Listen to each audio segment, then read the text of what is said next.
ওমা, আজকে যা গরম পড়েছে, গরমে আজকে কি কি রান্না করেছো? দেখাবে না? হ্যাঁ দেখাবো তো, বেশি কিছু করিনি রে, হ্যাঁ, যা গরম পড়েছে অল্পই রান্না করেছো তো। দেখি কি রান্না করেছো।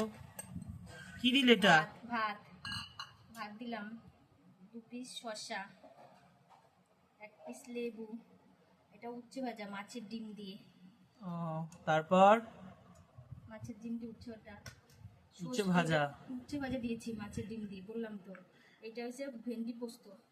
দাও করে, হ্যাঁ। তারপর এইটা হয়েছে রুই মাছের ঝোল কাঁচকলা দিয়ে। ও, এই যে কাঁচকলা দিয়ে আলু দিয়ে রুই মাছের ঝোল করেছি। নেক্সট। এই যে 1 বাটি ডাল, হুম। আর 2টো রসগোল্লা। এই যে 2টো রসগোল্লা, তারপরে দিলাম 1 গ্লাস জল। এই হয়েছে আজকে দুপুরের মেনু।